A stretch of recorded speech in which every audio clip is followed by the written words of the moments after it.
अभी तक इस चैप्टर में हमने अलग अलग सोर्सेज ऑफ फंड्स की बात करी थी, इक्विटी शेयर्स की बात करी, प्रेफरेंस शेयर्स की बात करी, रिटेन्ड अर्निंग की बात करी, कमर्शियल बैंक की बात करी, फाइनेंशियल इंस्टीट्यूशंस की भी बात करी थी।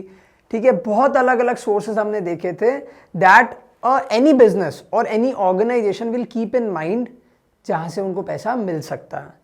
Now let's start the topic that is factors kept in mind before selecting a suitable source of business finance. यानी जब भी एज अ बिजनेसमैन, ठीक है, आप जब बड़े होगे, ठीक है, आप जब अपने बिजनेस के लिए फाइनेंस रेस करोगे तो ऐसे कौन से पॉइंट्स हैं जो आपको ध्यान में रखने हैं before selecting the source of business finance. ठीक है, एक एक करके पढ़ते हैं, बहुत सारे हैं।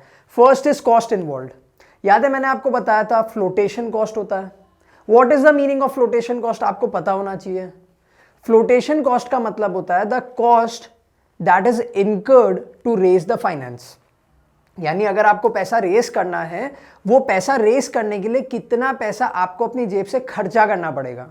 जैसे कि अगर आपको बैंक से लोन लेना है तो प्रोसेसिंग फीस होता है, फिर चार्जेस होते हैं अलग अलग टाइप के। अगर आपको इक्विटी शेयर से पैसा रेस करना है तो सेबी की फीस हो गई, रजिस्ट्रार ऑफ कंपनीज की फीस हो गई, मिनिमम सब्सक्रिप्शन हो गया, अंडरराइटर की फीस हो गई, एटसेट्रा एटसेट्रा। तो जब भी आप पैसा रेस करने का कोशिश करते हो ना, कुछ पैसा तो आपको अपनी जेब से खर्च करने पड़ेंगे। तो कितना पैसा खर्च हो रहा है, जो सबसे कम खर्चे में रेज हो सकता है, तो पहला तो आप वही कोशिश करोगे कि कम से कम खर्चे में पैसा रेज हो जाए। दूसरा फैक्टर जो आपको अपने दिमाग में रखना है that is financial capacity of the firm. भाई फर्म की कैपेसिटी कितनी है, उसका मनी फ्लो कैसा है, ठीक है, कैश फ्लो कैसा है। अगर कैश फ्लो बहुत अच्छा है कंपनी का, मतलब उसको रेगुलर इंटरवल्स पे अगर इंटरेस्ट देना भी पड़े तो कोई दिक्कत नहीं है, तो ऐसी कंपनी बोरोड फंड ले सकती है। ठीक है, समझो बात को, बोरोड फंड में आपको रेगुलर इंटरवल्स पे आपको इंटरेस्ट पे करना पड़ता है, ईएमआईज पे करनी पड़ती है। तो अगर फर्म की फाइनेंशियल कैपेसिटी बहुत अच्छी है तो ले लो बोरोड फंड, अगर कैश फ्लो बहुत अच्छा है तो ले लो बोरोड फंड। अगर नहीं है, अगर आप रेगुलर इंटरवल्स पे इंटरेस्ट नहीं पे कर सकते हो तो इक्विटी शेयर्स लो, ओनर्स फंड लो फिर। ठीक है, third is form of business organisation. Let's say कि मैं हूं, शिव सर है, विमला मैम है, हम तीनों ने मिलकर एक बेकरी का बिजनेस शुरू किया और वो है पार्टनरशिप फॉर्म। तो हम लोग चाह के भी इक्विटी शेयर्स तो रेज ही नहीं कर सकते ना। समझो बात को कि there are 5 types of business organisation: sole proprietor, partnership, HUF, cooperative organisation and joint stock company. इनमें से सिर्फ जॉइंट स्टॉक कंपनी को अलाउड होता है टू रेज इक्विटी शेयर्स और raise money via equity shares.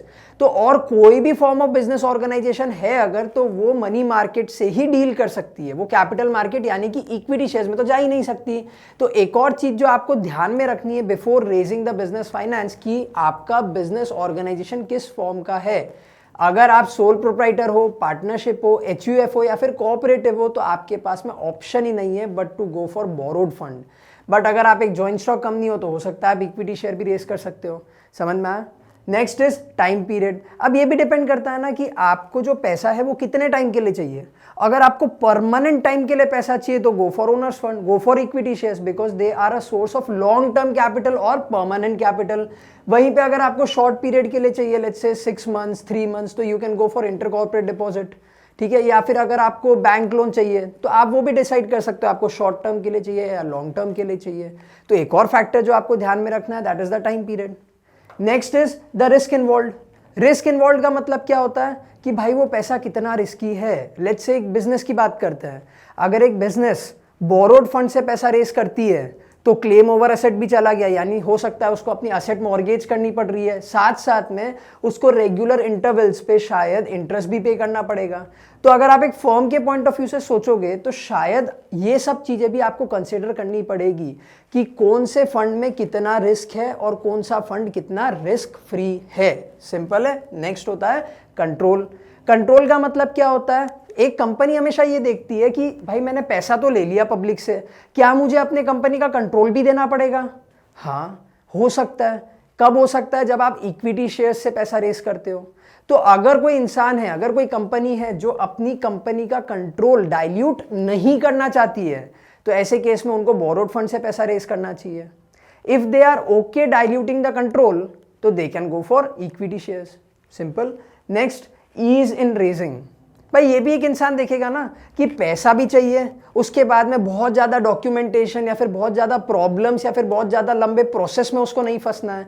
जैसे एग्जांपल लेते हैं raising money via equity shares, IPO जो हम लोग बात करते हैं, इसमें कितना लंबा प्रोसेस होता है। पहले सेबी से अप्रूवल लो, फिर स्टॉक एक्सचेंज का अप्रूवल लो, मिनिमम सब्सक्रिप्शन करो, यहाँ से पैसा रेस करो, इनको 120 डेज के अंदर पैसा वापस दो, अंडर राइटर्स को हायर करो, इतना सब कितना प्रॉब्लम होता है। बैंक से पैसा रेस करना हो तो ये फाइल दो, अपना आईटीआर दो, इनकम स्टेटमेंट दो, उसके बाद में गारंटी रखवाओ, असेट मॉर्गेज करो, सो मेनी फॉर्मेलिटीज। तो जब भी आपको पैसा रेस करना होता है तो आप ये भी देखते हो कि कितना इजीली वो पैसा रेज हो सकता है। ठीक है, next point, claim over the asset. अब काफ़ी कंपनीज होती हैं जिनको अपनी असेट्स फ्री रखनी होती है, उनको नहीं अच्छा लगता है कि वो अपने असेट्स के ऊपर क्लेम लगाएं या फिर अपनी असेट को मॉर्गेज करें। तो अगर आप उनमें से एक हो जिनको अपनी असेट के ऊपर कोई चार्ज क्रिएट नहीं करना है, तो ये भी एक ऐसा पॉइंट है जो आपको सोचना पड़ेगा, क्योंकि काफ़ी सारे इंस्ट्रूमेंट्स ऐसे होते हैं जो आपके असेट के ऊपर मॉर्गेज क्रिएट कर देते हैं। और वहीं पे लेट्स से इक्विटी शेयर्स की अगर हम बात करते हैं तो वहाँ पे कोई भी असेट के ऊपर कोई भी मॉर्गेज या फिर कोई भी चार्ज क्रिएट नहीं होता है। And the last point is tax benefit.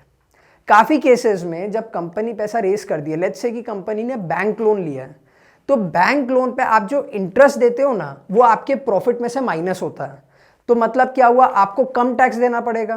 पहले आपका 100 रुपीज़ का प्रॉफिट था, उसमें से आपने 30 रुपीज़ माइनस कर दिए कि भाई ये मैंने बैंक को इंटरेस्ट दिया है। तो अब आपका नेट प्रॉफिट कितना बचा, 100 माइनस 30 70।